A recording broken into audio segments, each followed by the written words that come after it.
Welcome, everybody, to another episode of the Dad at Arms podcast here on the Dad at Arms channel. My name is Colt.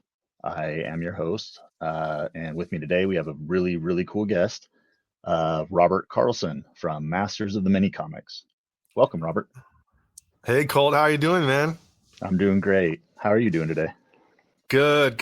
Thanks for having me. I really appreciate getting an opportunity to talk to you and kind of share what I'm doing. What because I get community members helping and I have other people on my cast are doing, for the genre and for Masters of the Universe and celebrating Masters of the Universe and the whole thing all the way from when they first started introducing the comic lines all the way up to Origins that came out last month. Man, we're bringing these things to life like they're new 80s cartoons. Very, very cool. Very cool. Yeah. So, kind of before we jump into things, let's talk a little bit about your history with Masters of the Universe. How did you get introduced to it? How long have you been a fan? All that kind of stuff. Tell me your story. Yeah, sure. Absolutely. Yeah, well, I'm a I'm a typical Masters of the Universe nerd when it comes to growing up with it in the 80s. I'm 42 years old, so I started watching it as a kid. He-Man was my hero as a young boy, and I have some vintage toys that I've had since childhood, and not too many, but what really kind of got me back into Masters of the Universe was 2000X. And when 2000X started, when that rage started coming up about Cartoon Network advertising that they're going to do a relaunch and all that stuff in the 2000 time frame, I went to all the local video stores, like in the old days where they used to have video stores, and people had Masters of the Universe tapes, and nobody really cared about those tapes back then. So I would just buy them, and I ended up having like a whole giant catalog of original Masters of the Universe tapes that you can like get at rental stores. Were they the ones that were in the big kind of white bubble? Yeah, exactly. Yeah. The white bubble kind of cases, and then the slip-on cases. Yeah. I had like 20 of them or something like that. I had a bunch of them, and a lot of them have multi-episodes on them, So I started watching He-Man again through those, and then 2000X started, and then I started collecting all the 2000X stuff. I had everything, I think, maybe except the vehicles, but at one point I had tons of 2000X, my whole wall full, and then I just kind of paused for a little while. I loved the show, by the way. The show was so cool to me. I loved the animation style and the action, and just like what today's Kevin Smith stuff, people have mixed reviews and all that stuff, but I love it all. So I remember starting to collect those, and I love the style, the Four Horsemen design and all that stuff. I wish they had more articulation and all that, but in those days, you pose them to the way they posed, then that was that. But it was so cool, man, getting back into it. And then I didn't really collect a lot for about 10 years after I got all those 2000X ones. But then I started getting into classics, and then I was just like hooked again. Like, okay, I'm gonna start buying everything, I guess. So classics. I started buying tons of classics. They're so expensive, but they're so cool. Such awesome figures, man. Like the Fisto's like my favorite figure in the world. The Ram Man, those are so cool. So robust. The plastic's so incredibly tough on them, and it's just amazing what they did with those. So then I started attending PowerCon. My first PowerCon, I think, was 2018, I think, Anaheim, and then 2021 Anaheim, and then they started moving it or something like that, because I think they had one PowerCon as soon as they released it from COVID or something like that. That sounds right. Yeah, and then they moved it to Ohio last year, I think, and then so then we got Ohio again coming up this year. But throughout my time of being a tremendous Masters of the Universe fan, I had always been a performer in some way. I've been in bands. I play guitar, I play bass. I try to sing a little bit, like karaoke or something like that. Not greatest, but I like showboating and performing in some way. So I did a lot of MC gigs while I was in the military. I'm 20 years retired Air Force. Cool. So while I was in the Air Force, I got to do some commercials, and I got to do a lot of parties, like being the MC at parties, a lot of award ceremonies where I would be on the microphone. So I started kind of refining my narrator voice or announcer type voice. Ladies and gentlemen, welcome to the blah blah blah blah blah blah. I'm Robert Carlson, your MC for tonight. So I started doing that kind of thing, and then I retired from the Air Force. I thought, like a lot of military guys, I have a bachelor's degree. I have all this military experience. I have a couple of certifications and all that. That when I got out of the military, I want to do the big thing. I want to get the big job. And I did. And I got this director position for a self-storage company, but it was tremendously stressful. And I came to the conclusion after working there for 2.5 years that I don't think I want that in life anymore, where I'm in charge of dozens and dozens and dozens of people. And I had 31 buildings in 7 states, and I was traveling around a lot. And yeah, it was a great paid job, but man, money is nothing when it compares to happiness. Sure. And I was totally unhappy there towards the end. At first it was cool, but towards the end it was just too much for my family and for my life. So then I stopped. I just quit. And I thought to myself, okay, I'm going to find something. I'm going to find a dream. I'm going to do it. And I've always thought about voice acting. I've always thought about performing in some way, acting in some way. And since I've been doing the voice thing for a while, and I love Masters of the Universe, and I was reading stories to my kids and stuff like that. I have an 8-year-old and a 6-year-old, and my daughter who was 21. I had her growing up watching He-Man and Thundercats and stuff like that. Like, I don't know. There's very few of us that have their kids watching the 80s stuff, but Yeah, she knows it. She knows it all. She knows all the characters and everything. She actually wants all my toys after if something happens to me or whatever. She's like, you better give me all your toys and stuff. So she's a total nerd now, like where she goes to cons and she likes cosplay and all that. It's probably 100% my fault, but she's all into it, man. And I thought, all right, I've already refined kind of some of these voices. I've already done a bunch of impressions kind of thing.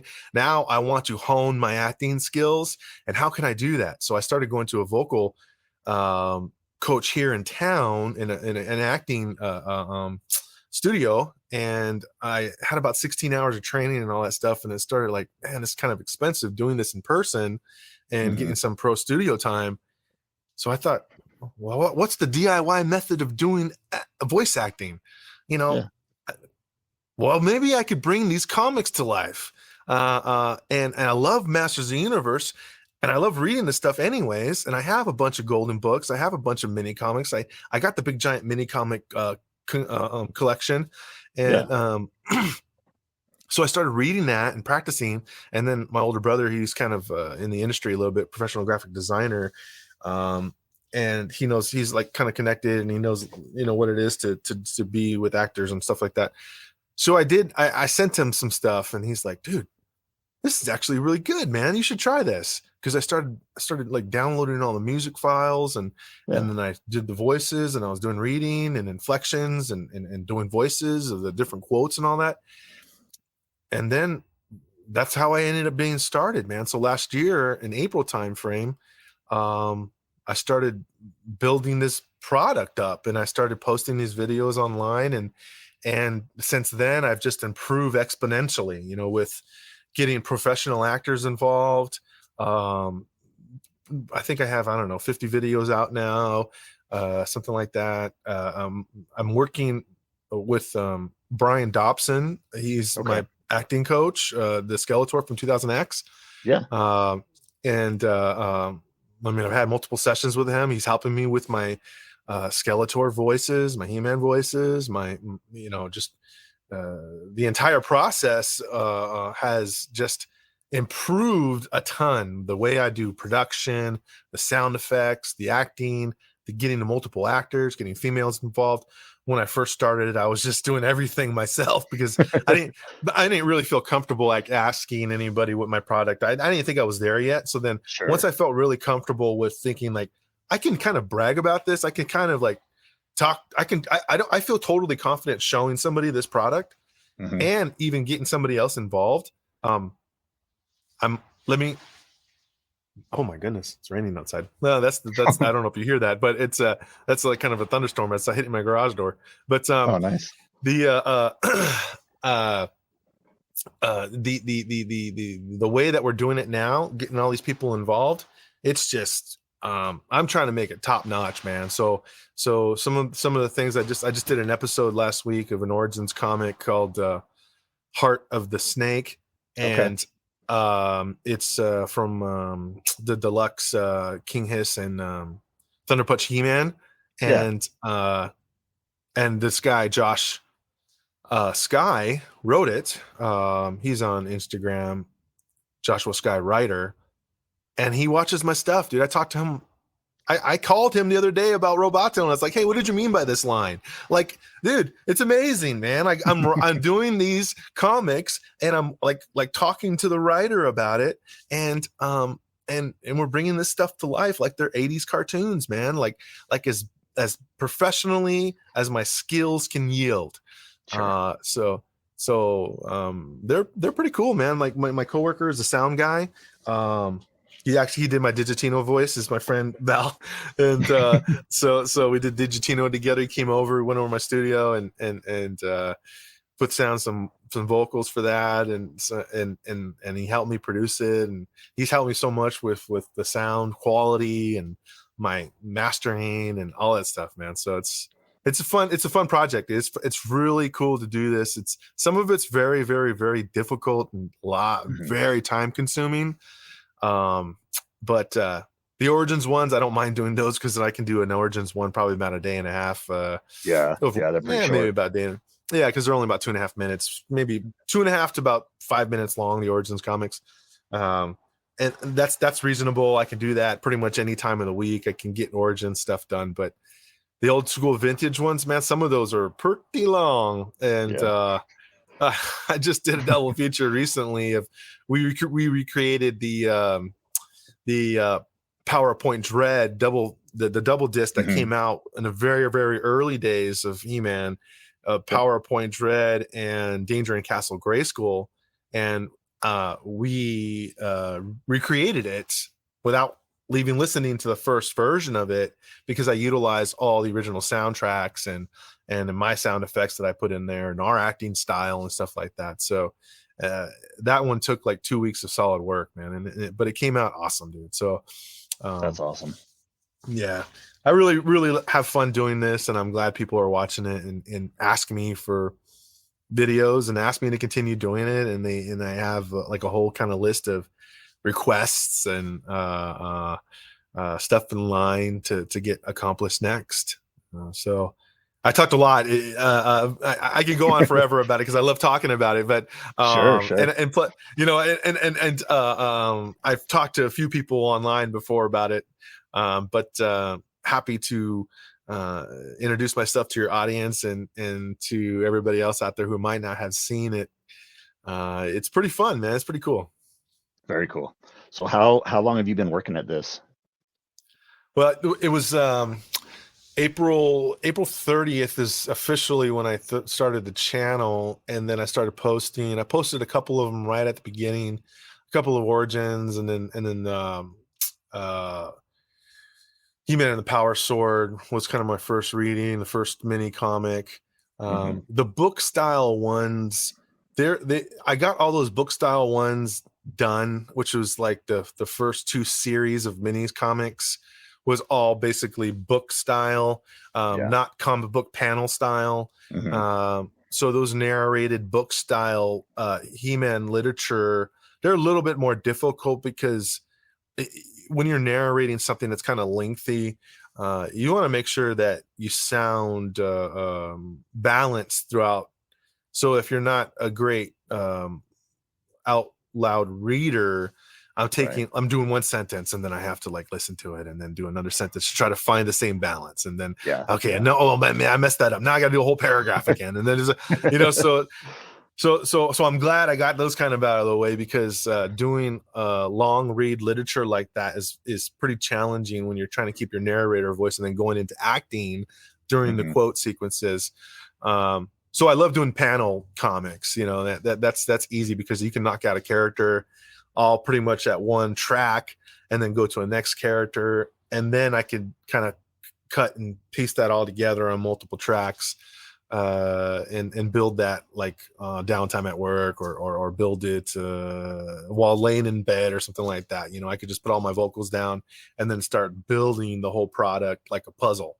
Yeah. Um, Yeah. so it's all in my head, man. Like I have music files and the vision, and then I read the comic and I kind of like understand the tone of what's happening, and then I think about the songs that we loved and the soundtrack that Hmm. Shuki Levi created from the 80s. That is what really kind of brings the nostalgia to this whole project, is the Sure. fact that I don't really care about monetization. I don't really care about making money from this. I just want people to love, people who love MotU to have this experience of seeing and hearing these comics brought to life as if they're new 80s cartoons. Yeah. Um, in that style, in that same campy acting style, the same same kind of 80s cheesy music and stuff like that. But it's what we love, so it's Yeah. it's Yeah. what Definitely. it's what we're used to hearing. And I kind of took the reins of all the comments that people had made about we discussed this a little bit about how the new show didn't have any of the original music. Sure. 2000X doesn't have any of the original music. It's all original compositions. They can't get the rights to that kind of stuff. Hmm. And I'm just a little YouTuber guy, and what I'm doing, I don't think anybody really cares enough to write a letter to cease and desist. Cease and desist. I'm just a dude who's celebrating the genre. So but if it Nice. happens, it happens. Whatever. I don't really care. I mean, I'm not in it for the money. I'm just in it to celebrate the genre, man, and celebrate these artists, celebrate the writing, and just show the love that we all have for Masters Universe, and 80s cartoons in general. Because one of the shows that we've done is the DC's He-Man and Thundercats Hmm. crossover. So I finished volume 1 and volume 2 of the 6-volume series. And those are incredibly complex, incredibly difficult to do. So I'm going to my future goals here in the near future is to finish the origins that have come out that I didn't have a copy of. So my friend, Mr. Home Arcade, he is another MotU creator. He has a show. It's kind of like Adult Swim, Robot Chicken, a rated R Yeah. type Yeah. Masters Universe show where he plays with the toys in very, very, very creative ways. His cinematography, everything he does with it is super, super, super amazing.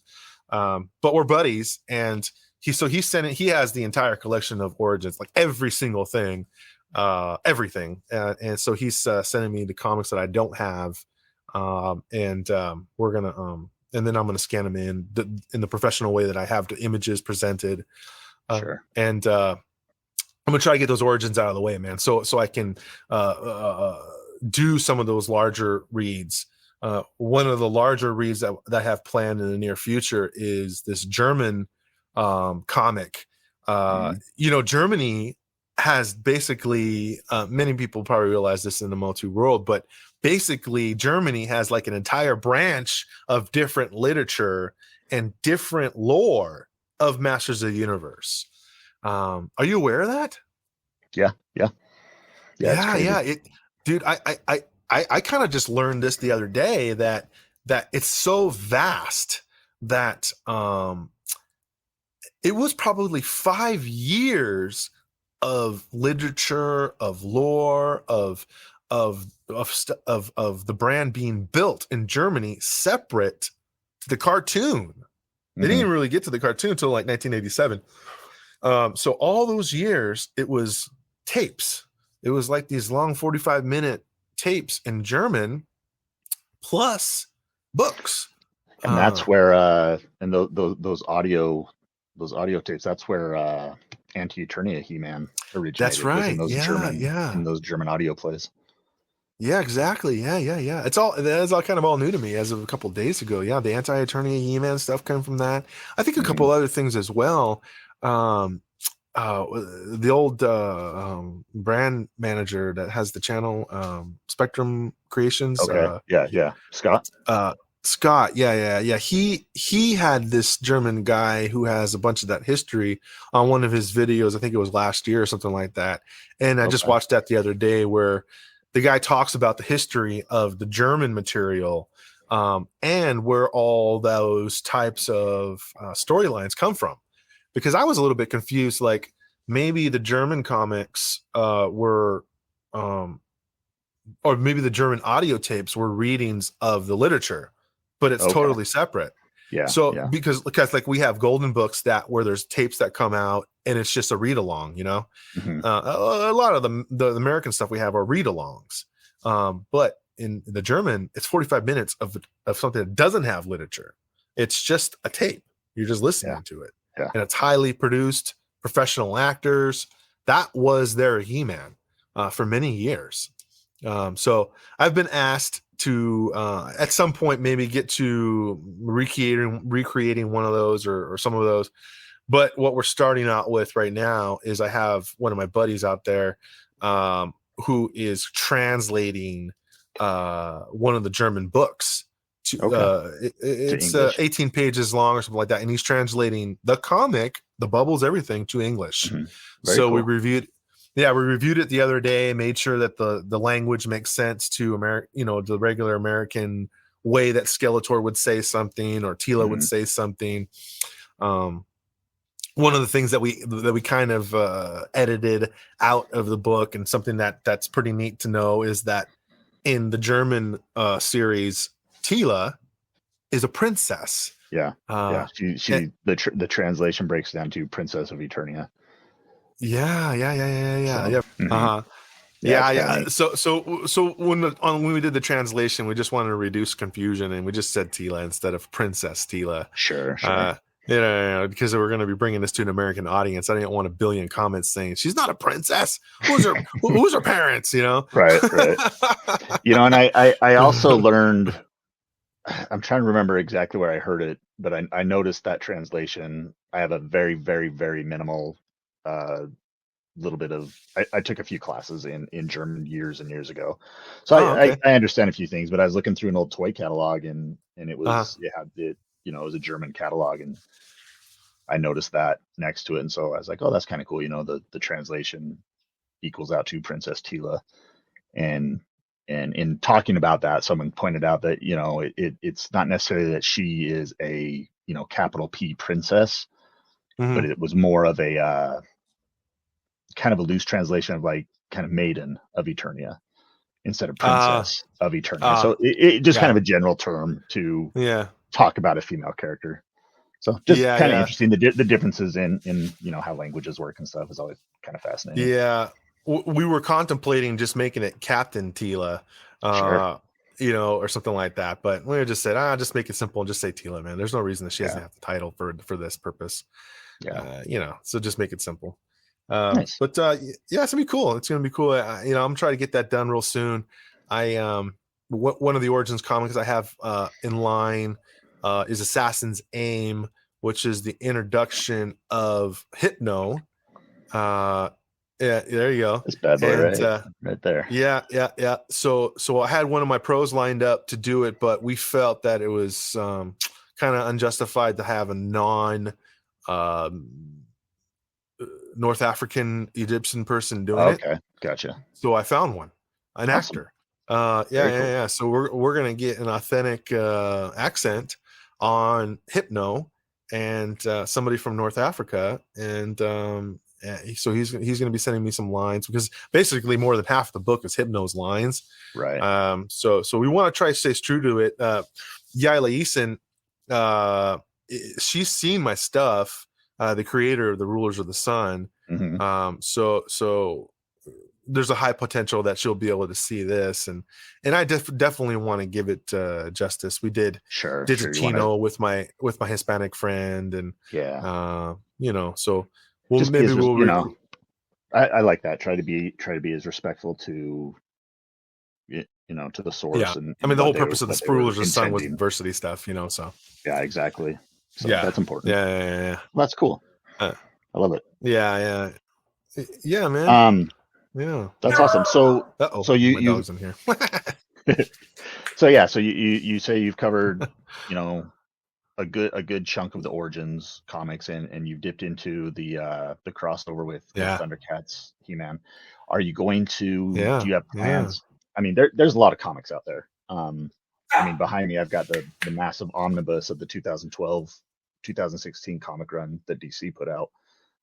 Awesome, man. The Eternity War. Yeah. I have it all digital. Do you plan on jumping into any of that at all?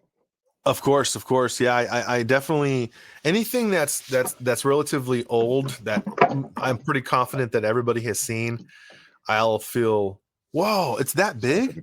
Yeah, it's a big boy. What in the world? I think it's thicker than the Minicomics book is. So that's the full series. This is the full series. This includes yeah. So it starts with the 2012 miniseries that kicked it off, and it goes all the way through the end of Eternity War. But then it also includes it has the Thundercats crossover in here. Yeah.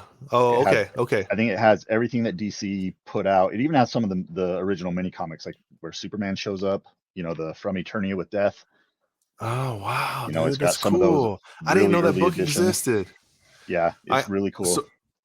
So what I did is I just signed up for the DC Online comic website, and all those are there. So I don't even have to do any scanning or anything like that. I could just do screenshots of those already digitized. So when a time comes, I do, or when I get downtime, I'm going to start kind of copying those files over.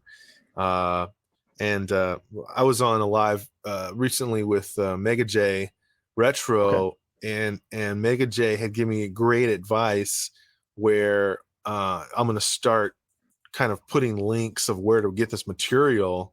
And I was like, oh man, that's a great idea, dude. I think that, he's like, I think that might keep you out of a little bit of trouble, whatever it is, if you want to tell people where to get this material. Because I was like, man, I don't really want to do anything new, because I don't want anybody to get mad that I'm sharing this stuff, and then, I mean, there's all sorts of ways that other people do it, where they do comic reads and they kind of white out the bubbles, or they just do their own rendition of the words and stuff like that. But again, I'm not into monetization. I don't really care about the money behind any of this, because it's not my material. I'm celebrating what somebody else has created with our voices. So that's not what my concern is about any of this. And if it leads to something bigger, then yes, that's cool. I want to be able to create a demo or a reel, or be able to show anybody, Rob David, Kevin Simmons, anybody like that, who I'm like one person away from that right now, that if they want to take the time and watch it and, give me some feedback or something like that, then that's amazing. I would be honored, man. I think I've talked to Tim Seeley before. He's seen it, because I know you've interviewed Tim. Both Tims, right? Both Tims. I'm pretty sure they know I exist, because one of them was involved with the Thundercats thing, and the other one had done some mini comics. I think that's what it was. Well, so Tim Seeley did the Thundercats and the Injustice crossovers, and Masters of the Multiverse, and he's now currently doing the Masterverse comics, the new ones. Yeah. Issue 2 just dropped today, actually. I saw that. Yeah. And then Tim Sheridan wrote the Revelation prequel comic from Dark Horse. as Uh-huh. well as he was a writer for the show as well for the Uh-huh. Did the he Netflix did series. I'm pretty sure it wasn't it him that did the classics mini comics? Um, It was no, one of the Tims that did. Tim Seeley did a few of the classics, right there at the end of the classics Yeah. run when they brought in some of those comics. Yes, that Yeah. was Tim Seeley as well. So Yeah. So yeah, there it is. There it is. I've been asked to do those as well, which I want to get to those. I mean, I like, dude, I have a giant list of stuff. So, Yeah. Well, there's tons of stuff to pull from. Yeah, I know. Yeah. It's I mean, kind of it's fun. a little bit overwhelming, a little bit daunting of a task. So I just need to take my time with it. And I was talking to my brother the other day, and he was kind of giving a good point that, my audience is big. It's pretty big. It doesn't need to be giant because the people who see this, who've seen it, are the people who I've wanted to see it. I've wanted the writers to see it. They've seen it. I've wanted, some of the original guys, the artists, the illustrators to see it. They've seen it. Cool. Larry Houston. I met Larry Kenny the other day, Lionel, at a con, and he's seen it. He's subscribed. Awesome. So it's pretty neat, man, to get exposure to these guys who are we basically worship, as creators of this stuff. And this is absolutely. Like, this is my, hey, here you go. This is how much I love you. I spend 60 hours creating this. So that's awesome. And this, and it's not too far of a stretch to think that it could lead to something, because many of the people that are currently creating for the brand now began as fan artists and fan writers. That's true. That's true. Yeah. I was talking with I interviewed Nate Barch a few weeks ago, and he got his start just drawing fan art, and Val Staples noticed him, pulled him in to do some coloring for some of the MV Creations comics of the 2000X line. And then from there he went on to design and illustrate tons of stuff for the classics. He did the official posters for Revelation that they released. He did. Oh, really? So I mean, he currently works on the Masterverse packaging for the toys. Man. Like he does those illustrations. So I mean, This brand has a history of pulling from its ranks of fans. That's really amazing. Which is really cool. Freddie Williams, I think, was a fan artist as well. Who did the Thundercats and then the Superman one, the DC crossover one, and then they wanted to do a Turtles one, but that got taken out. Which is such a bummer. Yeah. I don't know what happened there. Yeah, Tim Seeley, before he started actually working officially on the brand, he did a parody comic book story that was published by Image Comics like 10 years ago. That was called Colt Noble and the Megalords. And it's He-Man on the page. I mean, everything. It's not. I mean, he's not hiding what's inspired. What he's referencing. So it's cool. I mean, this is a brand that's being currently built by fans of the past, which is really cool. Yeah, man. What is your history with Masters Universe? How long have you been part of the community? So I've kind of just been an observer for the most part. I've been a fan since I was a kid, since the early 80s. Lifetime fan. My first exposure was the Golden Books stories and the VHS narration tape. When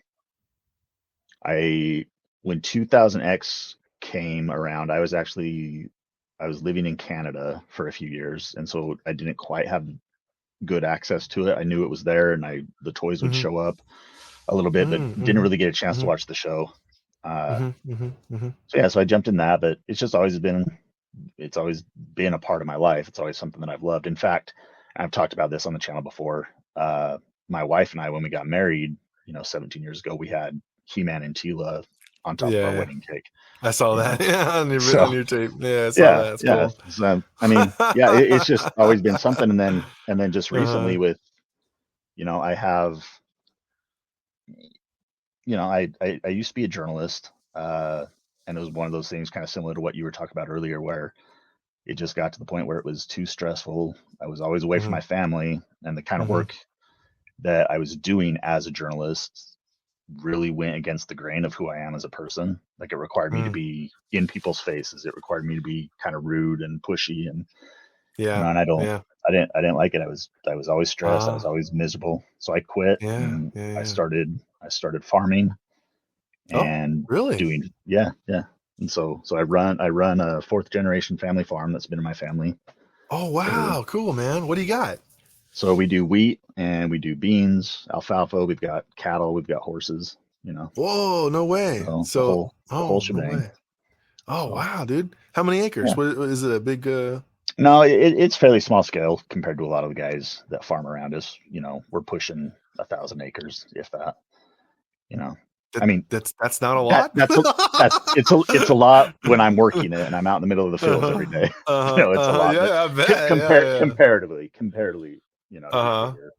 bigger Do business you farmers.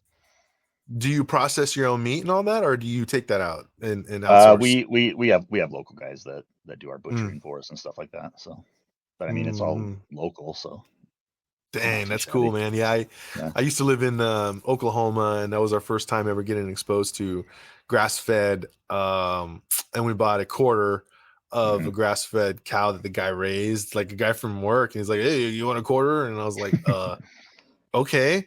So, my first time ever. I'm from LA, man. Like, Yeah. sure. So we had a whole freezer. It Yep. lasted us for like 6 months, man. It was amazing. Then Yeah. we would tap into it and grab a nice steak. We would grab Oh yeah. ground beef, and it was amazing. It was like 300 pounds of stuff or something like that, or Yeah. $300, or I don't know. Something, Yeah. I don't remember how many pounds, 100 pounds of meat or something like that. I don't remember what it was, but it was cool, man, to have that access to that. So I bet you eat well. Yeah. Yeah. We do okay. So I do that, Yeah. and then I do freelance writing on the side, and so Oh, okay. so I'm still utilizing my skill set as a writer, but with this background of being a journalist where I have experience interviewing people, and I Hmm. know how to do that. I was like, I have questions that I want to ask people about Masters of the Universe. So I just Sure. started reaching out to people that were creating it. Started, I reached out to Yeah. Ted Biaselli at Netflix, who was one of the executive producers on Revelation, and that's just kind of where it started. Whoa. I started chatting with him, and I was like, I'd like Wow. to talk to more people. So I just started asking Mm. questions, and people would respond to me, and Hmm. Hmm. eventually it led to this, and so. Was But it I mean, through DMs and stuff like that on yeah, IG yeah, or Facebook, or yep, just reaching out? Yeah, yeah, yeah, yeah. yeah. Just sending a quick note saying Yeah. Yeah, you want to I interview have them? questions. Yeah. So Yeah, I mean, yeah, it's yeah, been very yeah. lot of generous people in this franchise. Yeah, People that I've seen are excited to talk. I've seen a bunch of your playlists there, and you do have of what I've seen online. The other people who have shows and stuff. You have some pretty legit guests, man. Well, thank you. So that's pretty cool. That you're bringing these guys in, the creators of this stuff. Yeah. Um, it's really impactful, I think, to hear straight from the source Yeah. on a lot of this material that they're allowed to talk about. I'm sure Exactly. that they can't share some A lot of stuff, times we get but into spoiler stuff and like, oh, can't quite talk about that just yet, but yeah, yeah, yeah, and yeah. we kind of talked a little bit about this online. I think I talked with you about it.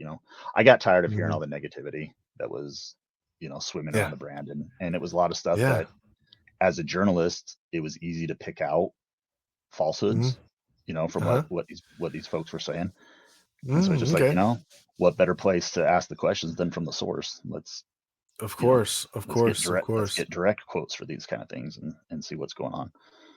And Hmm. Hmm. Hmm. I'll tell you, it makes things much more enjoyable when you're not listening to all the negativity that's swimming around. So Yeah, yeah. yeah. Unfortunately, I've seen it. I've been privy to the comments and stuff. A lot of people Hmm. online, they're not shy about writing what they want to write, or saying what they want to say and all that kind of stuff, even though it's not anonymous. But Sure. they just, unless they have the anonymous username or whatever. But some people are just totally open to say what they want. Even with my stuff, I get kind of discouraged, but I have people who dislike it. It's weird to me. Like I post something and 5 minutes later, pretty much every time there's like one or two thumbs down. So somebody subscribed to me that for some reason wants to troll me. I don't understand it. Yeah. So why are you subscribed if you don't want to watch my stuff? Yeah, exactly. Um, But the good thing about it is and what I've noticed is that the positivity always outweighs the negativity, Yeah. It just bothers me a little bit, Sure. my approval ratings, like likes versus dislikes, is 98.7% likes over Yeah. dislikes. So there's just like one or two people for some reason they're acting this way. So I mean, I don't know. It's people say what they want to say, do what they want to do. I've never ever had a negative comment ever. They've Good. never publicly written anything negative. Nobody. But it's just the thumbs downs things that have, like, since I started, maybe like 40 something thumbs downs, and I'm like, I like to be perfect. Tell me Yeah, what can for I do to sure. improve it? Yeah.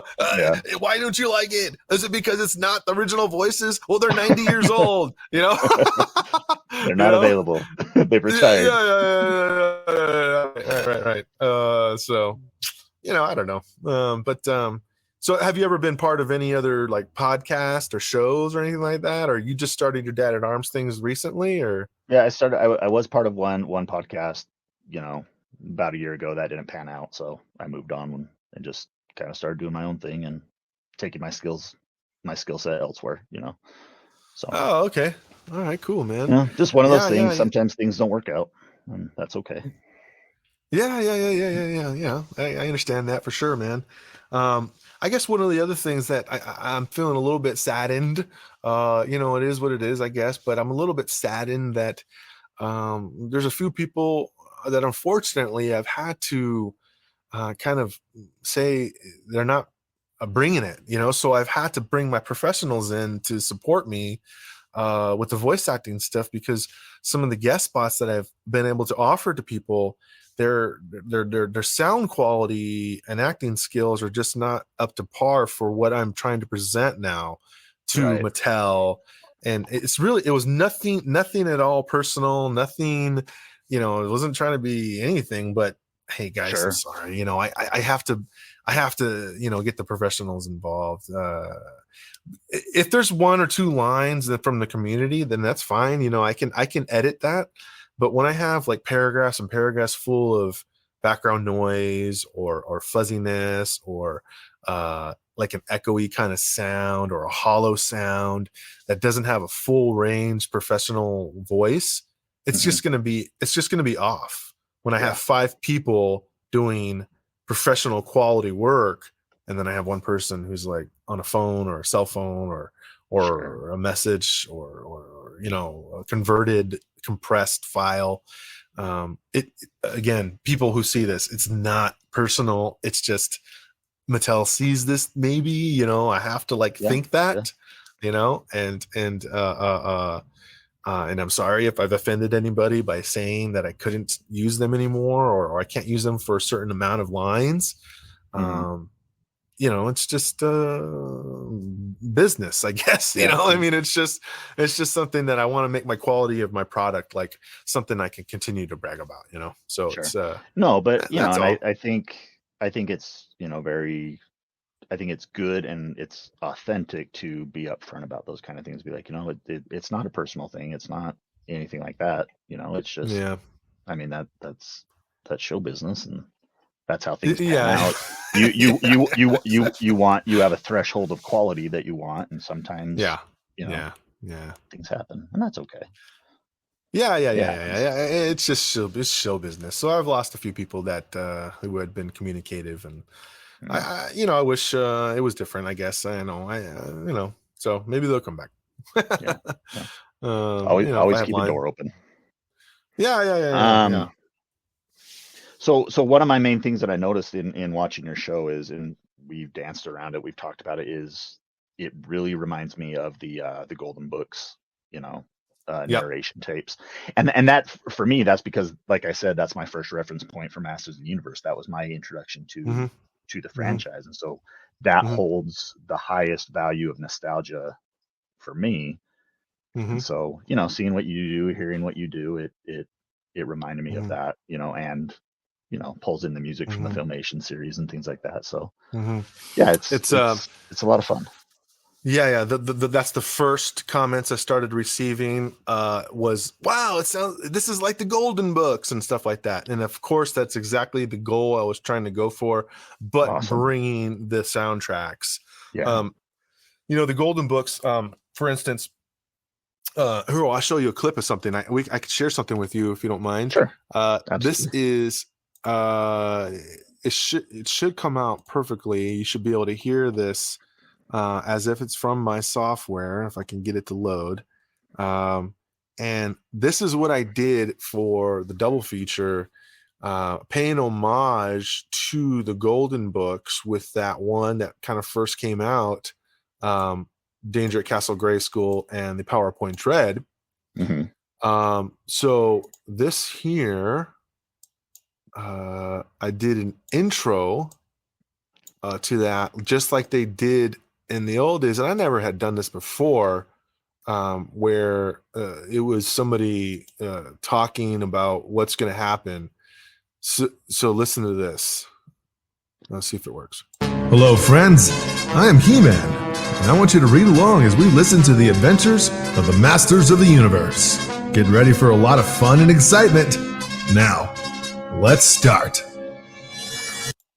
So that was from the Golden Books that did that same kind of thing. So that was my direct kind of homage to that original tape, where the narrator had said, "Hello, friends, this is He-Man. Come and listen to this comic. Let's do it together." There was a couple of there's a couple of opportunities to do that in the other readings, but this one fit perfectly because I wanted to use that as my way of kind of advertising that we're going to be recreating this comic. So so I put that on a short with the original image of He-Man kind of sitting on the stump, as a drawing that somebody had drew of him like reading under a tree behind, and Castle Grayskull's in the background. So what I did is I changed it to Masters of the Minicomics, and then I put a laptop there instead of the book.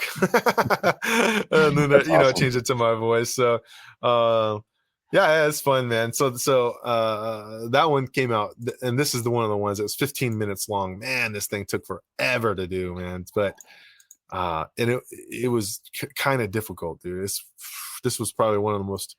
This one and the two Thundercats ones are by far the most difficult ones that I've done, because I'm trying to like pay attention to every single sound that I can bring to it to bring it to life.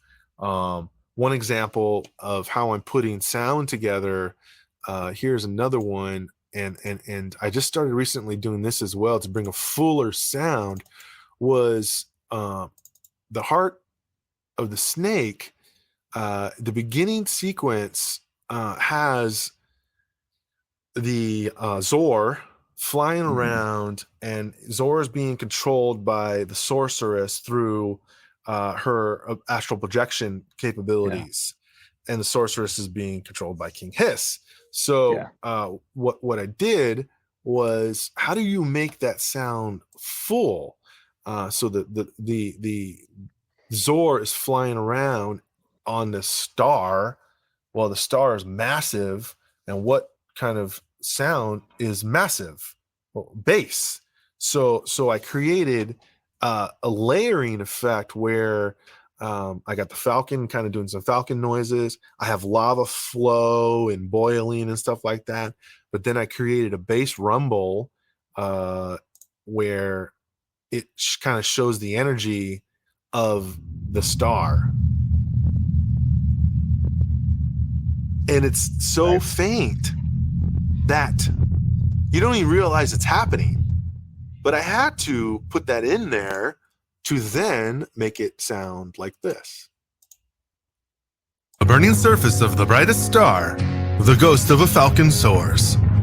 commanded by an unknown voice. Fly, little bird, fly to the southernmost hemisphere, to the brightest point of this flaming sun. So Very cool. yeah, we have an echo effect for the astral projection. Mm-hmm. So I have a double layered voice where she's talking normal with some reverb, but then I have a hollow voice where she's just doing where it sounds like it's a faint background sound. Mm-hmm. Fly, little bird, fly to the southernmost hemisphere, to the... So when you put it all together, you're building this one, just 10 seconds of sound. Yeah. But it's, it's full. So awesome. I have to do that with all of it. So like, this King Hiss came out so awesome, man. I did a 3-layered effect with King Hiss where I pitched one up and I pitched one down and I have one regular. And this is my pro, Sean Daly. He is literally a professional voice actor. And check this out. We had a session the other day, an online session. He did amazing. Sorceress, your talents for astral projection are quite useful. Why fight your abilities when I can command them? Yeah, so and then when it sounds all together, I mean, it's doing the music, the sound effects, everything about it. Sorceress, your talents for astral projection are quite useful. Why fight your ability? So that's fun. Yeah, that's a lot of fun. I like it. Yeah. And I mean, it sounds good. You're putting all this work into it, and I think that's what is at the heart of Masters of the Universe. I've said this before, that it's always so satisfying to see what fans create within this world. We've got so many good examples of fan art. We've got so many good fan fictions out there that people are writing. We've got you doing things like this. I mean, why do you think this is such a good source of inspiration for so many fans? Why do you I guess let me rephrase that for you. Why do you think Masters of the Universe has this kind of a lasting appeal for people to the point where they're creating their own things with it? Sure. I understand. So that question was asked at a PowerCon panel one time to one of these guys who was involved with creating either a comic or something like that. I don't remember what he was up on stage for, but his answer, I'll always remember it. And it makes perfect sense for us. In the 80s on TV, there wasn't that much. There wasn't a lot of action cartoons.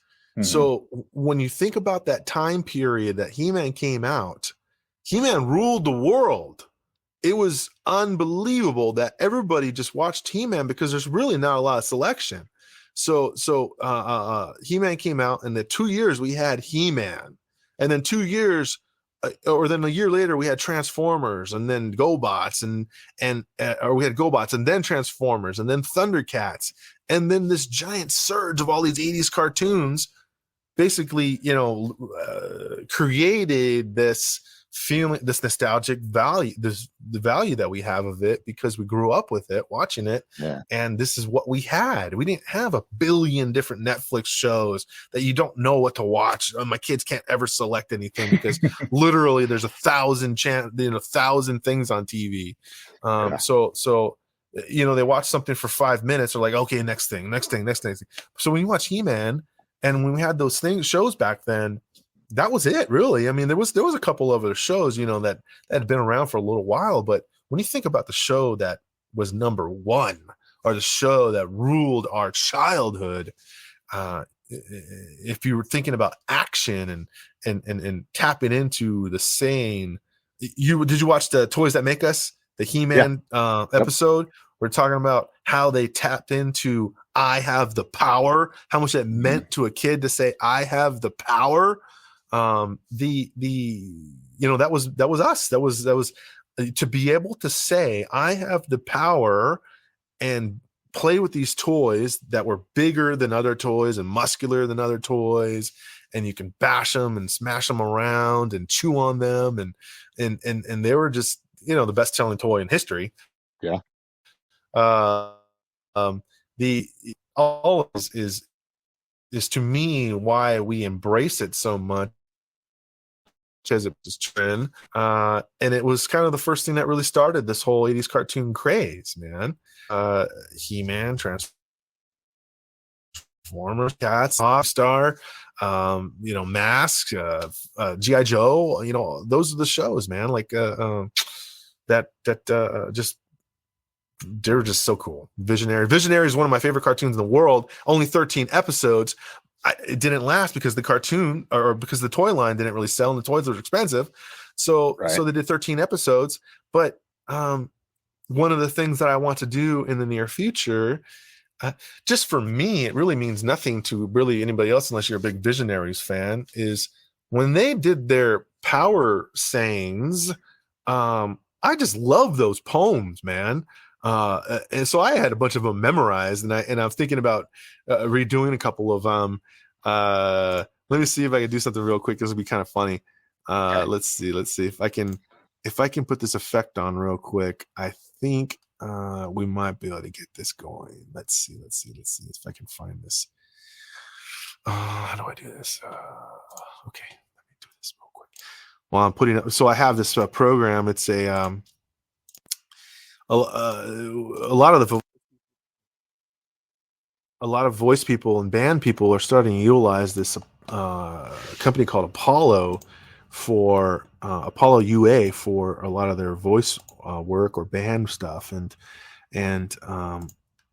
this they have plugins. So with this device I have, I can stream live effects.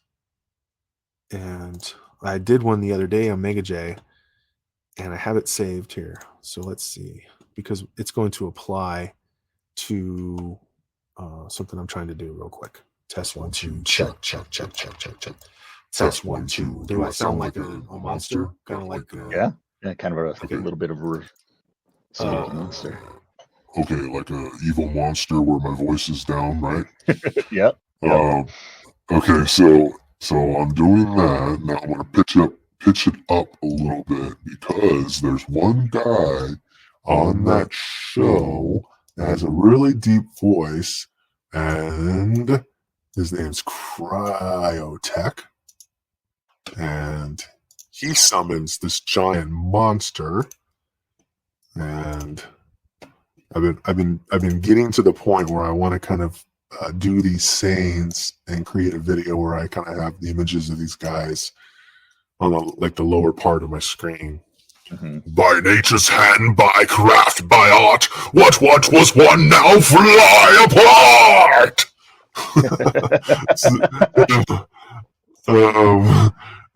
So that's like a Cryotech. Let's turn this off. And then the guy that do I sound normal now? Yeah, back to normal. Okay.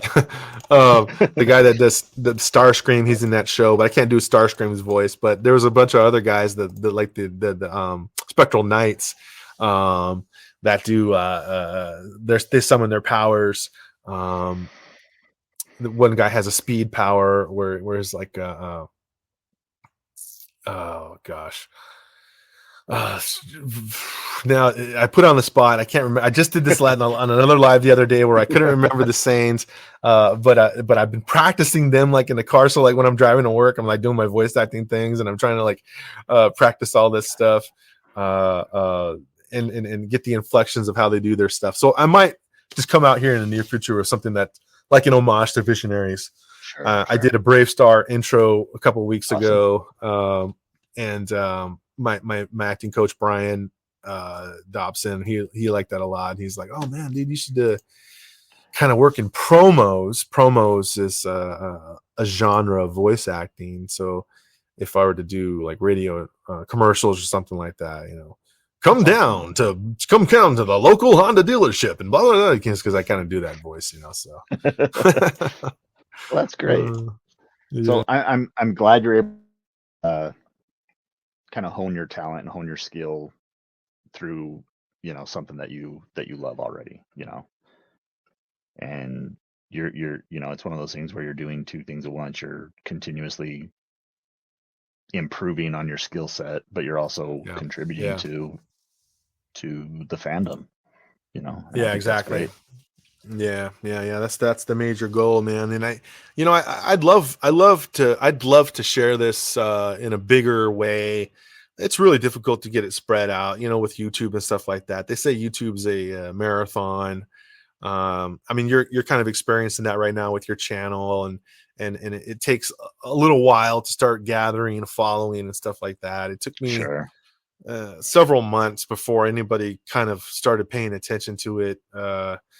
But it was a lot of me promoting, so if you're, it was a lot of me reaching out. And so that could be one of the reasons why somebody's like trolling me or whatever it is, because I've reached out everywhere to say, hey, watch this stuff. And some people don't let me share. Some people don't like me putting stuff on their group pages and stuff like that. And even though it's not officially endorsed by Mattel, but everything I'm doing about this, except my voice and the sound, like the background sound effects, is all Masters of the Universe. The content, the sounds, or the music, the way we're acting, the way we're portraying these characters, it's all an homage to Masters of the Universe. So that's another thing I kind of get discouraged about is like, oh man, you don't let me post, dude. But I think people will want to see it. I think people want to watch this thing, man. It's sure. It's fun. Like you said, man. I mean, Pixel Dan, he watches it. I've seen it, and tons of dudes seen it, man. I mean, I talked to Dan the other day, and he's just sent me a toy recently. I'm one of his patrons. Oh, very cool. So that's awesome. Yeah, it's fun, man. So I have plans to want to go to PowerCon and I created some merch and stuff like that. Maybe I can start doing some giveaways, give out some shirts. One thing I like to do is anybody who's done the gracious thing like you're doing to me is I'd be happy to send you a shirt and a hat if you'd like. Sure, that'd be great. Love it. Yeah. We could talk about it afterwards. Just and get me your information. I'm getting some stuff, more stuff made right now. If I have extra merch, I'm gonna hook it up with people who are into it. So awesome. I don't. Yeah, again, like the money stuff, all that stuff is not really what I'm thinking about. It's the fun, it's the fandom, it's the fans, it's the experience, it's the that all that is yes, I'm an actor, yes, I like the attention, yes, all actors have to try to get some sort of they strive for the recognition of what they do, why we have the Academy Awards, why everybody's like that, right. So I'm a little bit of an attention whore when it comes to that, but but it's still the product I'm giving out, I think it yields a little bit of value that not many people have put forth, especially in Masters. But there's a lot of content creators on YouTube, hundreds of thousands of people that do amazing things, but a lot of them are kind of like money, like I'm doing this for a career kind of stuff, which is why it's so amazing. But I'm doing this for a future career, for a how else do you get experience in voice acting unless I'm paying a studio constantly to get mic time and coaching and all that stuff, so I have professionals helping me with their performances, and then I have the acting coach that I'm only doing a session with Brian once a month, so it's not too much, and then I'm practicing throughout the entire month. So cool. It's cool, man. Yeah. I love it. Do you have any other questions, buddy? Yeah. Kind of more general Masters of the Universe questions for you, but before we move on to those topics, I think it's what I like about your channel is it's unique. I don't see this level of attention put into things, and like you said, it instantly hits that nostalgia nerve for me. Yeah. Watching this, and I love the comics. I love reading the comics, so it's fun to see him presented in this way. So good job. Yeah, appreciate it. I dig it. Thanks, man. So so I mean, just in general, with Masters of the Universe, do you have any favorite characters? Yeah, well, my favorite, I mentioned it earlier, is Fisto. Okay. I think Fisto is awesome, dude. I almost, it was so funny. I was at Whole Foods the other day. I don't know, maybe 2 months ago or something like that. There was a dude in Whole Foods that I swear, if you would have put a Fisto outfit on, it was Fisto. It was like I was gonna nerd, dude. I was gonna nerd out to that guy. He was like 6'2", big old giant, nice dark beard, dark hair, looked like Fisto in his face, super muscular dude, and he was like kind of wearing like a cutoff shirt, and I was gonna. I was so incredibly close to walking up to this stranger guy who was obviously some sort of fitness guy and being like, do you know who Fisto is? do you watch He-Man? It was unbelievable how much this dude could have portrayed Fisto like in a movie and stuff like that. That's awesome. I was just blown away. But So really, the Fisto, the classics Fisto is my favorite toy I have, favorite action figure I have. The big giant sword that it comes with is unbelievable. That's one where it's got the fist on the pommel, right? On the bottom of the sword, the hilt. Yeah, exactly. Yeah. It's a giant sword and a little fist at the bottom. Yeah. Yep. So Fisto is one of my favorite characters. I love doing Skeletors, and Alan Oppenheim and Skeletor. We're trying to, one of the things that we're finding on the channel is to kind of get a little bit of a unique sound with maybe about a 10% variance from doing an exact impression, to start bringing in a little bit of Robert to Skeletor rather than just 100% Alan Oppenheimer. Sure. But of course my inspiration and the tribute is towards giving it the 80s style Skeletor, but even in the performances of those days, it was kind of like one lane, like there wasn't a lot of variance in the way that he performed the character. It was all pretty much like, I'm Skeletor and I'm doing this voice the entire episode. He-Man, I'm doing this voice, so, and that's the way I've been doing it. But what we're going to try to do now is kind of give ebbs and flows where it's emotional, where he's where the character Skeletor is going to start feeling, where we're going to start bringing in, why does he tick? What happens? Did he go through all this torment in his life? And maybe something taps. Maybe his hatred towards He-Man will come out in the way this line's read and all that stuff. So we're really kind of trying to hone in on bringing a little bit of more broadness to all the characters, even the He-Man character that I do, because I do He-Man and Skeletor pretty much exclusively. When I first started a channel, I did everything.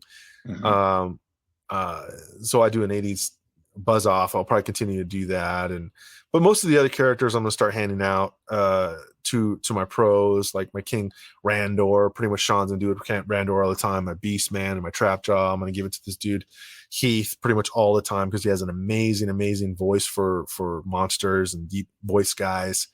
And then I have an English guy named Barry Ring that is a professional actor. So literally that's 3 professional actors. And then the 4th Egyptian dude, he's a professional actor. And then awesome. Sean's girlfriend, she's probably trying to become a professional actor. So I had to kind of put her number 1 on my cast list when it comes to female voices. You just heard her sorceress. It's unbelievable. Okay. Cool. So her sorceress, her Tila, her Evelyn, they're all spot on. And just like what they did in the 80s, they all kind of shared responsibility to do multiple voices. Like Lou Schreimer did 1 billion voices, and so I'm kind of like Lou Schreimer and Alan Oppenheimer combined there. Cool. So I'd love to branch into the other cartoons. It's and do it kind of the same way. You know, I think I want to do a full Thundercats one at one point, just exclusively Thundercats, because I've been doing Mumra. Right. Mumra came out really nice on the volume 1 and volume 2 that I've done so far. And we'll continue to finish that series out. So lots of stuff to come, man. I want to do a Monstar, just like I was talking about. I've been practicing a Monstar from Overhawks on that, Moonstar of Limbo. So that's just an amazing voice. That guy, legendary voice actor. I forget his name now, but he did Mumra and Moonstar, tons of those. Very cool. Powerful voice guys, like powerful, deep voice characters. Yeah, man. Cool. So that's definitely the plans, and continue to do this, continue this journey. It's I'm a toy collector as well. I mentioned that I did a post the other day about showing my toy collection. I got a bunch of pre-orders coming in still, and so I follow all the news that people put out about the toys and potentially ending the series of Origins and stuff like that. And, I'm not really like heartbroken about anything about it. If it happens, it happens. If it doesn't happen, it doesn't happen. I'll still collect them. So exactly. And I still kind of got my stuff going on. So if the entertainment kind of goes away in the public forum, like Netflix and toys and all that stuff, well, come see me at Masters of the Minicomics, because I still got like years of stuff to do. If people watch it, then I'm going to continue to do it. But if the audience starts dwindling down and I've already hit everybody's nostalgic value, and they're like, I've seen it, and the numbers will show, then I'll probably just say, all right, well, I guess that was the ride. Yeah. So it might not last forever. And that's kind of what it is right now. We're kind of in this resurgence of Masters Universe, where we've got these toys out there, we've got shows out there. It's not going to last forever, but why not ride it while we can? Exactly. Yeah, exactly. Yeah, I don't know what my cap's going to be. It's probably already reaching the cap pretty soon, but I think I'm at like 1,300 or something like that on YouTube, and collectively in all the social medias. I think I'm around a couple thousand people that are subscribed or whatever it is, but maybe a couple 100,000 views total. But it's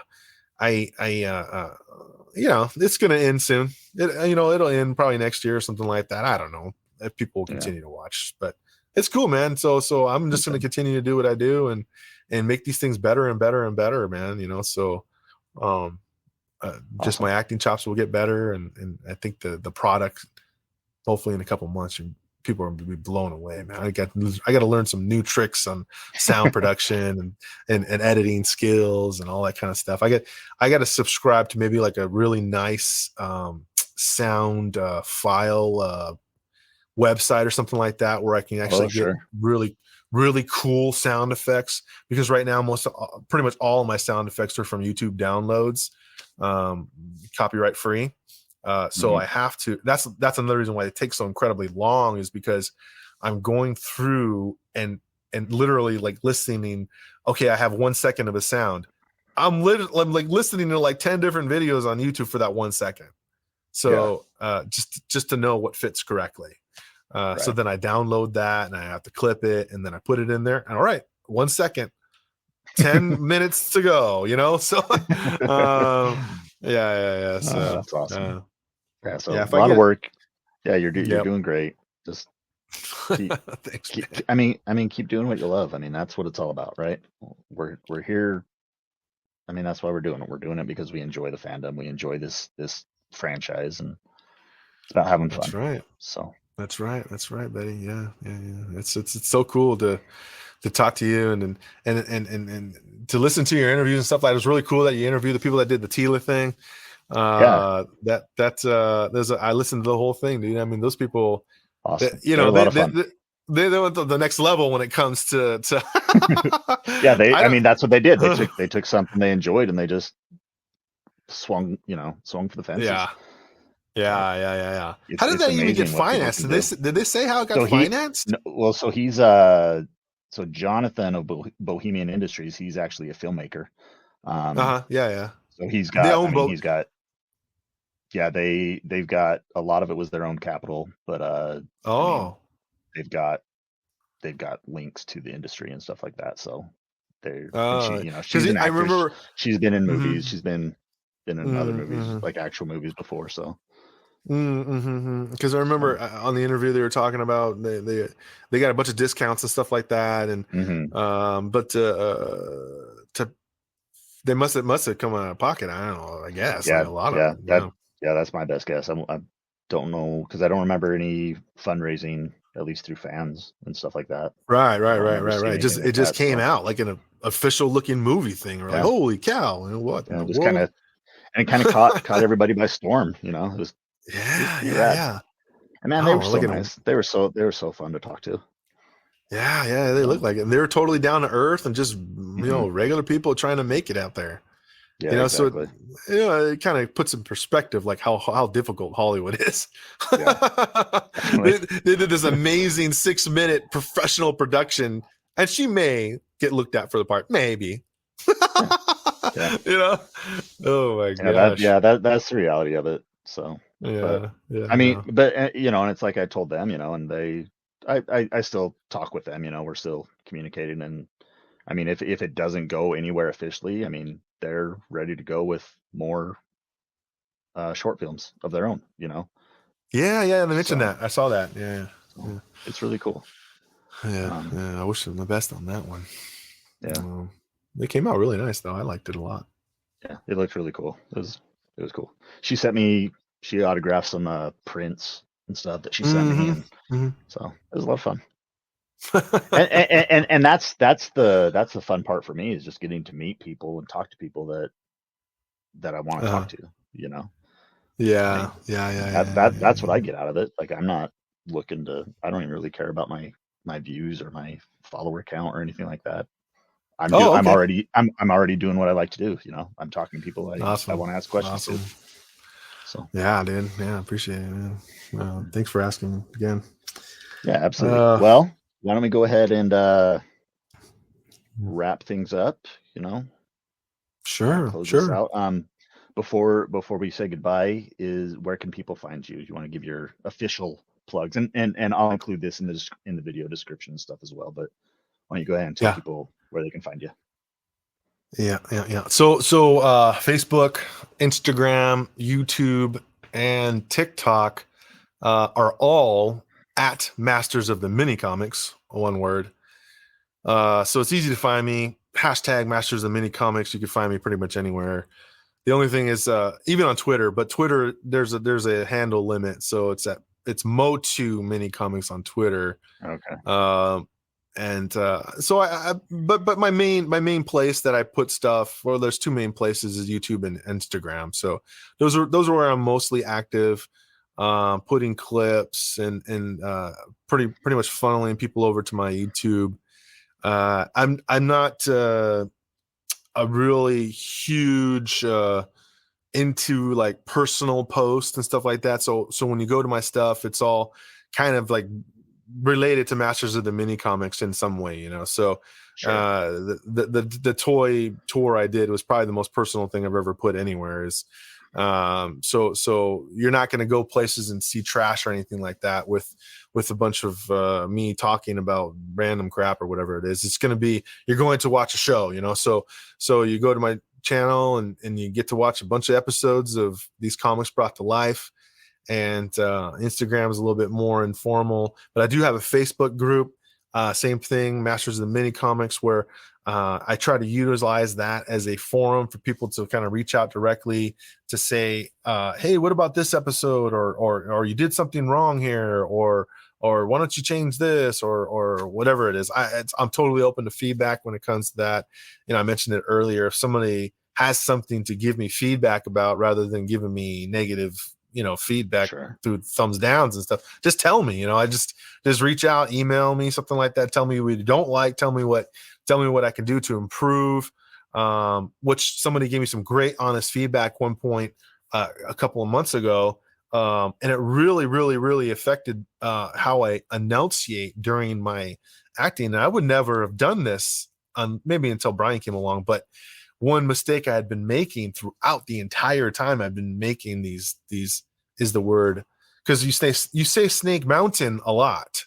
You say Snake Mountain almost in every single book. But I was being lazy, and he told me, he goes, dude, I think you need to enunciate mountain. So because I was saying Snake Mountain, Snake Mountain, mountain. Mountain is the word, not mountain. So I totally changed the way I say mountain in these performances because of the feedback. So if anybody has that kind of feedback, then give it to me. I'm totally accepting on it. One of the ones that I think I've caught myself trying to say, what's ORKO? Orco. So Orco, yes, Yeah. Orco, Yeah, Orco. But I think a lot of us, I don't know, I'm one of them. I say Oraco. Oraco.